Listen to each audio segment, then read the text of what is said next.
ദൈവനാമത്തിൽ മാത്രം ഉണ്ടായിരിക്കട്ടെ. മത്തായിയുടെ സുവിശേഷം 8-ാം അധ്യായം അതിന്റെ 26-ാം വാക്യം.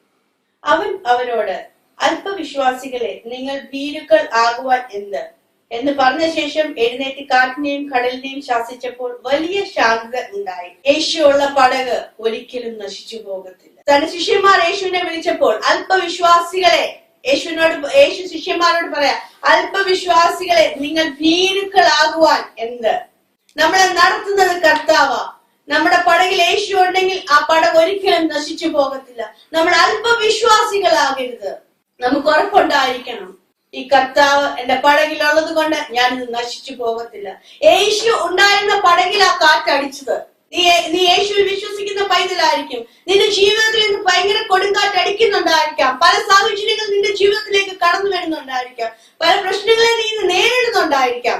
എന്നാൽ എനിക്കും നിങ്ങൾക്കും ഉറപ്പുണ്ടായിരിക്കണം, എന്റെ പടകിൽ എന്റെ യേശു ഉണ്ടെങ്കിൽ ഒരിക്കലും നീ നശിച്ചു പോകത്തില്ല.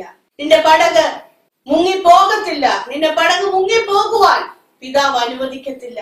ഇവിടെ അതുകൊണ്ടാണ് യേശു പറഞ്ഞ, അല്പവിശ്വാസികളെ, നീ അല്പവിശ്വാസിയാകാതെ നീ വിശ്വസിക്ക്. നിന്റെ പടകിൽ യേശു ഉണ്ടോ, നിന്റെ പടക് നശിച്ചു പോകത്തില്ല. നിന്റെ പടക് ശൂന്യമായി പോകത്തില്ല. കർത്താവ് മതിയായവനാ. ഭീരുക്കൾ ആകുവാൻ എന്ന് പറഞ്ഞ ശേഷം എഴുന്നേറ്റ് കാറ്റിനെയും കടലിനെയും ശാസിച്ചു. വലിയ ശാന്തത ഉണ്ടായി. യേശു എഴുന്നേറ്റ് കാറ്റിനെയും കടലിനെയും ശാസിച്ചു. ഇന്ന് നീ യേശുവിൽ വിശ്വസിക്കുന്ന പൈതലാണെന്നോ, നിന്റെ ജീവിതത്തിന് നേരെ അടിക്കുന്ന കാറ്റിനെ നീ ശാസിക്കാനായിട്ട് കർത്താവ് നമുക്ക് അധികാരം തന്നിട്ടുണ്ട്. യേശുവിൽ വിശ്വസിക്കുന്ന ഞാനും നിങ്ങൾ തിരിച്ചറിയണം, മുഴുവൻ അധികാരവും എനിക്ക് നിങ്ങൾക്കും കർത്താവ് തന്നിരിക്കുക. ഞാൻ ഇന്ന് വിശ്വാസത്തോടെ ഏറ്റു പറയണം. ഞാൻ വിശ്വാസത്തോടെ എന്റെ നേരെ അടിക്കുന്ന കാറ്റിനോട് അടങ്ങാന്ന് പറയണം. വിശ്വാസത്തിന്റെ വാക്ക്, വിശ്വാസത്തിന്റെ വചനം ഞാൻ പറയണം. കർത്താവുള്ള പടക് നശിച്ചു പോകത്തില്ല. നീ അല്പവിശ്വാസിയാകരുത്. നീ വിശ്വസിക്കണം, എന്റെ കർത്താവ് എന്നെ ഇവിടെ നടത്തും. എന്റെ കർത്താവ് എന്റെ കൂടെ ഉണ്ടെങ്കിൽ ഞാൻ ജയാളിയായിരിക്കും. കാറ്റടിക്കത്തില്ലെന്ന് വചനത്തിൽ പറഞ്ഞില്ല. കാറ്റടിച്ചു. യേശുവുള്ള പടകിലാ കാറ്റടിച്ചത്. എന്നാൽ യേശു അവിടെ ആ കാറ്റിനെ ശാസിച്ചു. പിന്നെ എനിക്ക് നിങ്ങൾക്ക് മുഴുവൻ അധികാരവും കർത്താവ് തന്നിരിക്കുക. നിന്റെ ജീവിതത്തിന് നേരെ അടിക്കുന്ന കാറ്റിനെ ശാസിക്കുവാൻ, നിന്നെ അലട്ടുന്ന രോഗത്തിന്റെ നേരെ നോക്കി നീ ശാസിക്കുവാൻ എനിക്കും നിങ്ങൾക്കും കഴിയണം. പിതാവ് നമുക്ക് മുഴുവൻ അധികാരം തന്നിരിക്കുക. നമുക്ക് തന്നിരിക്കുന്ന അധികാരം നമ്മൾ ഉപയോഗിക്കണം. നമ്മുടെ വായ കൊണ്ട് നമ്മൾ അധികാരത്തിന്റെ വാക്കുകൾ പറയണം. രോഗത്തെ നോക്കി രോഗത്തെ താലോലിക്കുവാനല്ല. ഇന്ന് നീ നേരിടുന്ന ബുദ്ധിമുട്ടിനെ ഓർത്ത് അതിനെ ഓർത്ത് നിരാശപ്പെട്ടിരിക്കുവാനല്ല. ആ ബുദ്ധിമുട്ടുമായിട്ട് കോംപ്രമൈസ് ചെയ്തു പോകാനല്ല. ഇല്ല, എന്റെ കർത്താവ് എന്റെ പടകിലുണ്ട്. ഞാൻ നശിച്ചു പോകത്തില്ല. എന്റെ കുടുംബം നശിച്ചു പോകത്തില്ല. എന്റെ കുഞ്ഞുങ്ങൾ നശിച്ചു പോകത്തില്ല. കാരണം കർത്താവ് കൂടെയുണ്ട്. നിന്നെ വഴി നടത്തുന്നത് അവനാ. പലപ്പോഴും വിശ്വാസിയാണെന്ന് പറഞ്ഞിട്ട് ചെറിയ കാറ്റ് നിന്റെ ജീവിതത്തിൽ അടിക്കുമ്പോൾ തന്നെ അവിശ്വാസമായി, നിരാശയായി, ഹല്ലേലൂയ, നമ്മൾ വിശ്വസിക്കണം.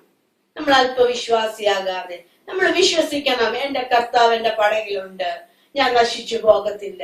ഇന്ന് അടിക്കുന്ന കാറ്റ് എത്ര വലിയതാണോ അതിനേക്കാളും വലിയവനായ എന്റെ കർത്താവ്. ആ കാറ്റിന്റെ മേലെ ആ തിരമാലയുടെ മേലെ നടത്തുവാൻ ഈ കർത്താവ് മതിയായവനാ. അവൻ എന്റെ വലങ്കരം പിടിച്ചിരിക്കുക. ഞാൻ നശിച്ചു പോകത്തില്ല. ജീവിതത്തിൽ നിരാശപ്പെട്ട് എല്ലാം തീർന്നെന്ന് പറഞ്ഞിരിക്കുന്ന വ്യക്തിയോടാണ് ഞാൻ സംസാരിക്കുന്നത്. നീ വായു കൊണ്ട് പറ, ഇല്ല, ഞാൻ നശിച്ചു പോകത്തില്ല. എന്റെ യേശു എന്റെ കൂടെ ഉണ്ട്. അവൻ എന്നെ വഴി നടത്തും. അവൻ എന്നെ അക്കരെ എത്തിക്കും. എന്റെ കർത്താവ് മതിയായവനാ. വിശ്വാസത്തിന്റെ വാക്കുകൾ പറയണം പ്രിയ സഹോദരങ്ങളെ. ഞാനും നീ നശിച്ചു പോകുവാനല്ല കർത്താവ് ഈ ഭൂമിയിൽ നമ്മളെ ആക്കിയിരിക്കുന്നത്. നമ്മുടെ ജീവിതം ഉയർത്തുവാൻ, നമ്മളെ ഉയർത്തി മാനിക്കുവാൻ ഈ പിതാവ് മതിയായവനാ. ഒരു നിമിഷം പ്രാർത്ഥിക്കാം. പ്രിയ പിതാവെ, സ്തുതിക്കുന്നു. ഈ അനുഗ്രഹിക്കപ്പെട്ട ദിവസത്തിനായിട്ട് നന്ദി പറയുന്നു. ഹല്ലേലൂയ.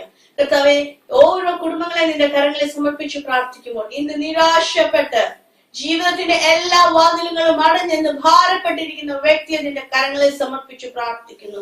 യേശുവിന്റെ നാമത്തിൽ കർത്താവേ, ഹല്ലേലൂയ, ഈ മകനെ നിന്റെ കരങ്ങളിൽ ഏൽപ്പിച്ചു പ്രാർത്ഥിക്കുമ്പോൾ കർത്താവെ, ഇന്ന് പകലൊരു അത്ഭുതം ഈ മകന്റെ ജീവിതത്തിൽ സംഭവിക്കട്ടെ. യേശുവിന്റെ നാമത്തിൽ എല്ലാ നിരാശയും മാറി കർത്താവെ, പുതുവഴി മകന്റെ ജീവിതത്തിൽ കർത്താവെ, നീ ഒരുക്കിയ വഴി കർത്താവെ, നിന്റെ മകന്റെ മുമ്പിൽ നീ കാണിച്ചു കൊടുക്കുന്നതിനായി സ്തോത്രം ചെയ്യുന്നു.